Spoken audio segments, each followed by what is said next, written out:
today as our very special guest, my longtime associate, colleague, and friend, Alec Russell, who's served in a variety of very senior positions at the FT. Today, you're the managing editor for international editor. Is that correct? Yes, it's correct. Thank you. Amazing. Amazing. Well done, you.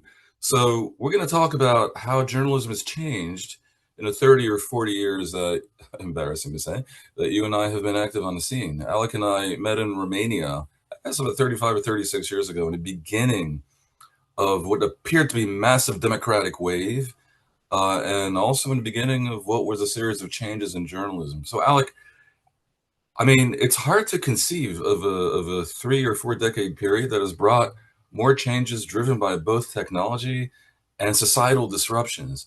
What do you make of it? How has it impacted journalism? Is it still fundamentally the same craft?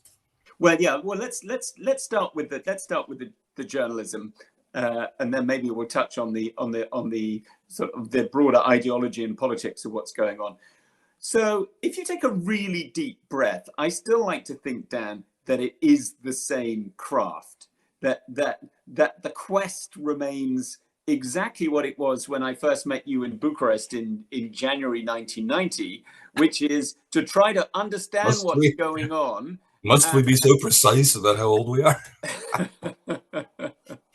To try to understand what's going on and then try to distill it for your readers or audience in an intelligible and balanced and fair and accurate way.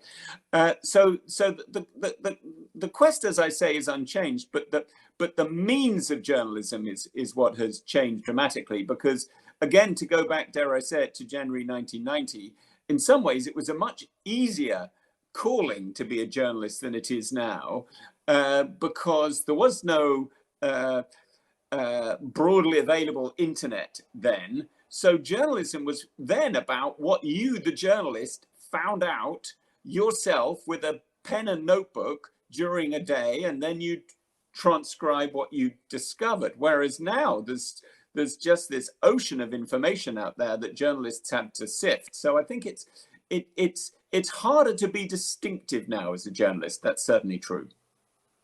Well, what about the audience side? I mean, one of the results of the combination of broadly available internet, followed up with the digital developments, in particular social media, has removed the barrier to entry. So whereas when we were starting off, it was very difficult to establish a newspaper, and it was very difficult, even if you did, to get it to people. You had to deal with trucks and distributions and newsstands. At this point, my daughters can publish a newspaper to 8 billion people. So anyone can do it. The gatekeeper's gone. That creates questions of discovery, of quality control. One could argue that this is a massive and well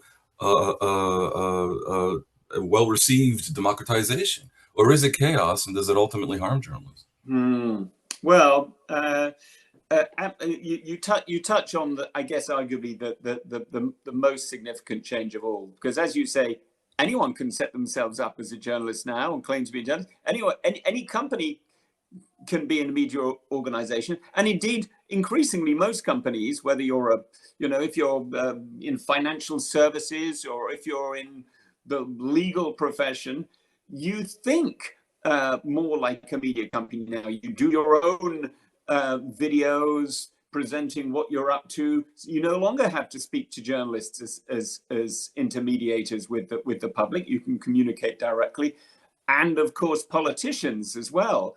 So one of the things I've noticed in recent years, say even just the last few years, is that increasingly politicians now very happily reject the idea of doing a traditional interview with a journalist. What they want to do instead, and will agree to do, is a short video, a 5-minute video, Q&A, and then they think this is perfect. They can then send out the entire clip, and they can just spend 5 minutes delivering their talking points, ignoring the questions and saying what they want to say, rather than submit themselves to Dan Perry, or dare I say Alec Russell, asking awkward questions which they fail to answer, and then Dan Perry or Alec Russell sort of writes up a critical account of how they ducked all the questions.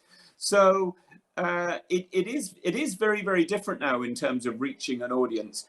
I mean, what we like to say at the FT, and what consoles us really in this age of truly mass media, is that readers and audiences still want to find a trusted source. That while absolutely lots and lots of people are happy to guzzle up free to read stuff or free to view stuff. Who wouldn't? I do the same. I watch stuff on YouTube that I don't have to pay for. I listen to audio that I don't have to pay for.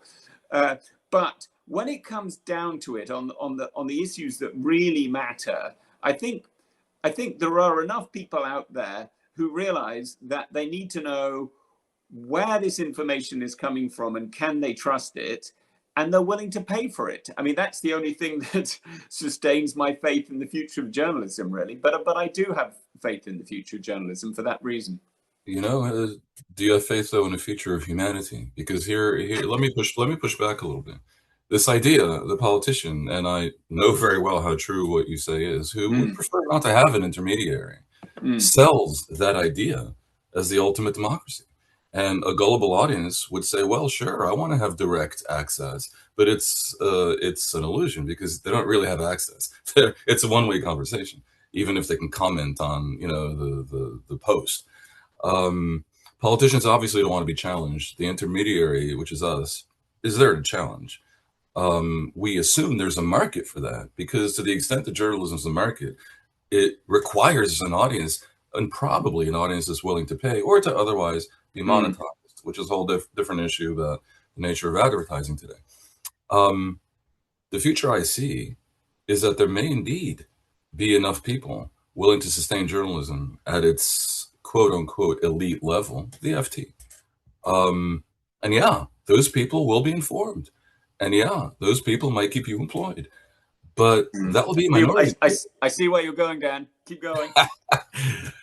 Well, you have an interest. That would be a minority of the people. And we're looking at a two-tier society where the vast majority of people are essentially not informed in the way that you are when you take a critical approach to the discourse, and a minority are. And that minority will know who to vote for, but increasingly disdain democracy.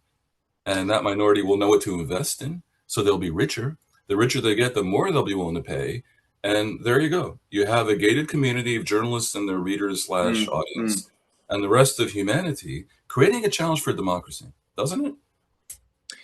So you raise some troubling points here, Dan. Well, I'll push back on one or two of them. So this idea that this is a new phenomenon, that increasingly you've got an elite world that can afford to pay for top quality information and can then make money from it and so on. That is important. But I don't think we should imagine that there was somehow a golden age when everyone was incredibly well informed. I'm just thinking of the nature of the tabloids in Britain when I grew up. So I was born in the late 60s, grew up in the 70s and 80s. I mean, the tabloids were notorious for publishing the most ludicrous stories. I remember one of the tabloids had on its front page the story B-52 bomber found on the moon. Well, I mean, now that is a bit of an extreme example, but they still had editors. They still had editors. They had some fundamental, even slight obligation to some version of the truth. And when they reported on B-52 bombers being found on the moon, it was with a nod and a wink, wasn't it? I mean, it was kind of with a nod and a wink, but with a sort of shadowy picture, as far as I recall, of something that looked vaguely like a B-52 bomber that was found on the moon. It was probably B-52 bomber found on the moon with a question mark. Fair enough. In America, we had UFO sightings, but so you're saying let's not romanticize the past. Yeah, I think that is important, and I also think that we shouldn't underestimate the savviness of the general public. Yes, it can be led by the nose sometimes by populist leaders or whatever. But equally, broadly speaking, I do think that, I don't know. Let's speak about Britain rather than sort of massive generalisation. The British electorate can sometimes be led by the nose by populists, but then they'll pretty soon get disillusioned with them if that person isn't delivering, and they'll pretty soon realise that this sort of spiel of fake news that politician is pouring out via different social media streams is just rubbish, and they'll turn elsewhere. So I'm not. I guess what I'm saying here is, I'm not quite as depressed about the state of humanity as you are. I don't want to sound too sort of Pollyanna-ish and upbeat. Absolutely, there is a massive problem facing humanity in terms of the dissemination of accurate, balanced information, and that fundamentally goes, boils down to, what do we do with the social media platforms and the tech titans who have long argued that they're not publishing platforms, but of course they are. So that remains unresolved and troubling. But I suppose all I want to say is that, coming as I do, and I accept this from a something of an elite publication, I still don't despair. Look, I wouldn't say I despair or am depressed. Nor do I seek to be a Cassandra, uh, shouting into the wind. But I try to be ahead of the curve in seeing where this might lead to. So, for example, very clearly, these social media platforms will soon be publishing what they're calling deep fakes, but let's just say fakes, Yeah. and in a manner that might be overpowering and could really create the impression among a lot of Belgians that Germany has invaded, to the point of panic. I mean, and No, it'll be no. very difficult to, for the news media, if they no longer are being listened to by the majority of the public or read, to fix this. And that attaches to the fundamental question: are we a business, or do we really have a social function? Are we a public trust? Should we be nationalized? Can we, and if we were somehow seen as such, would enough people buy it? And by the way, the populist idea that includes as one of its main pillars diminishing the importance of media, because who elected you, Alec, to tell anyone anything, right? Is popular by definition. Populism is popular. The idea that experts, because that's what journalists claim to be, experts are a minority, so they have fewer votes than the people who might be persuaded to ignore the experts. This is why populism works. And of course, we've seen quite a bit of success. I think journalism once viewed itself as being part of the promotion of democracy. That's not exactly a market. It's an uncomfortable melding together of two different things: a business and an ideal. And to be fair, I think the Ratiu Forum represents that, where we try to further democracy through journalism, right? Which leads me to this: the FT today published, or recently at least, a story about the State Department in the U.S. that's very much walking away from democracy promotion, right? And the story that I saw, let's face it, was somewhat critical, was it not? What, somewhat critical of the State Department? Yes. Yeah, no, absolutely. No, this is something that I've been working on for some months, and trying to persuade people who once held big positions in the State Department to speak out on. And yeah, that is a depressing story of how this institution, hypocritical as it often could be in the promotion of American foreign policy, is now becoming pretty much an agent of the America First ideology. So that is arguably, unarguably, a further sign of retreat in the world from the sort of principles that you and I wanted to take for granted in the early 90s, and the sort of principles that many journalists went into journalism to defend, I suppose. The only thing I'd add, though, is that I've always thought that it's important for journalists to understand where they fit in the kind of pecking order of society, and I think that over the years that there's been a slight risk that we have taken ourselves almost too seriously, and see ourselves as the equivalent of the politicians or the judges or whatever, when in fact, yes, absolutely, it's important to try and hold these people to account, but also sometimes we're kind of gadflies, just sort of buzzing around and in pursuit of stories that reflect what's Well, going on. let me agree with you, because what could be more populist than a feigning humility?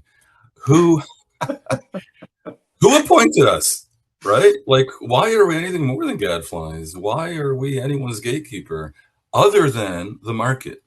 And if the Yeah, market floats away, then what are we left with exactly? yeah, Why should anyone listen to us? yeah. Why should Well, anyone speak to the young journalists?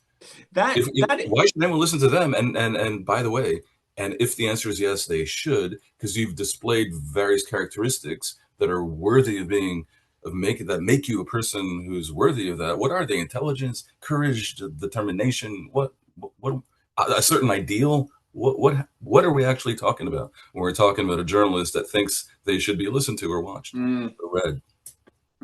well, actually, that does tie in somewhat with my reporting on the State Department, in as much as what veteran U.S. diplomats are suddenly having to come to terms with is that after years of thinking that they had a kind of an unimpeachable part in America's government and in America's sense of itself and America's projection of itself in the rest of the world, suddenly they're woken up in Trump's second term, and he says that was just in your mind. You're irrelevant, Yeah. and so you do raise an important question about journalism and why do we think we are entitled to hold these high-minded views of ourselves? Now, I'm not seeking to retreat here. Absolutely, I believe that journalism is tremendously important for a functioning society. That even with the greatest and most well-meaning politicians in positions of power, you need to have outside scrutiny and so on and so forth for a society to function well. So I completely agree with that, and will agree with it to my dying day. But there is something about this point that you raise, which absolutely is something that some of the kind of the new breed of populist nationalists have understandably seized on.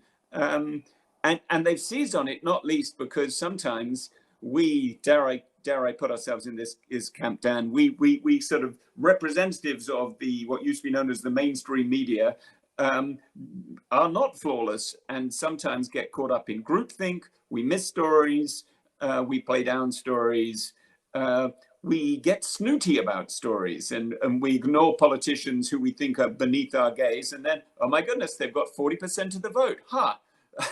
That doesn't seem to be a very good Yeah. judgment. We thought that everyone was going to think like us. Well, So I go ahead. so I think you ask a searching and important question here. Who gave us the right to do this? And ultimately, as you say, part of it is just it is the market. And if no one cares about it, then we will become very, very beleaguered. But I think at the moment, I think the market does still care. So I see a lot of young would-be journalists who come through and they come to see me and they say, I want to break into journalism. I've just left college, or I've just finished a master's, and I really want to do this. But what do you advise? And I always say the same thing. I say, look, many of the news organizations that existed, say, Dan, when you and I were going to journalism, no longer exist. Absolutely. And that's on the face of it, quite depressing. I remember all those American papers that used to have foreign correspondents around the globe: the Boston Globe, the LA Times, the Miami Herald, My own the hometown, Philadelphia Philadelphia Inquirer. Inquirer, yeah, the Yeah, you took Chicago the words out of Tribune. my mouth. That was my next question. Yeah, they had suites of correspondence. The Baltimore Sun, and now none of them do. They've all been wrapped up, and to a certain extent, it's the same in Britain. I started working for the Daily Telegraph, which in the early 90s had scores of staff correspondents and super stringers and dozens more stringers. And it's now got hardly any, and it's much less interested in writing about the world. But there are new organizations that have sprung up. Bloomberg News didn't exist when we started, and it now employs something like 2,000 journalists who are spread out around the world. Politico, slightly different organization, but employs lots of journalists. So there is still money in journalism. Well, for sure. There's a lot of money in business journalism, which is kind of what you're talking about. A Yeah, little bit different, a little bit less idealistic, a little bit less shocked by what happened to the State Department or what might happen if the far right comes to power in Britain, France, and Germany. Um, but sure, there's been a shift, a reallocation. It hasn't added up the same number of jobs and has created news deserts, especially in America with local journalism, which isn't local really journalism, surprising. massive problem, and in Britain Uh, too. with, Yeah, look, you're the international editor. I would say I actually foresaw when I was trying to plan this at AP even 20 years ago. Philadelphia Inquirer doesn't need to have a correspondent in all these countries because they don't differ enough from AP or Reuters yeah, that they can justify their existence. That was clear. But the yeah. problem right now is that the need for physical presence anywhere has diminished to the point where you and I can do this while being on different continents. That did not, you know, was not a prospect, even 20 years ago. Does that diminish the viability of international correspondency as such? Mm, mm. We have about 2 minutes, so I'd say, Okay, I'll be very quick. So I worry about this. I worry about it deeply, but I mean, they're my flock, our correspondents, and the sort of work that they did 20 or 30 years ago is no longer particularly necessary. They don't need to kind of reprise what happened in their country today. We can read that anywhere, see that anywhere. They've got to do special stuff. So I suppose the point is, you need correspondents who are just thinking about doing something remarkable. It's no longer good enough to be just recording what's going on in their country. yeah, fair enough. So as my last question, what would you tell young aspiring journalists who understand the subtext of this conversation? Journalism is in a state of transition. To a degree, it's beleaguered. You and I both think it has a very important role in the promotion of a functioning society, which we want because we're citizens and human beings and not just journalists. What should they be doing to help journalism retain that role and to help themselves thrive? I would go through all the points that you've rightly raised in the last half an hour, but I'd conclude with one thing. I'd say that fundamentally the quest of journalism remains the same as it did when you and I started, or even 20 years earlier. There's only one thing you need to keep in mind, and that is the quest to do great stuff.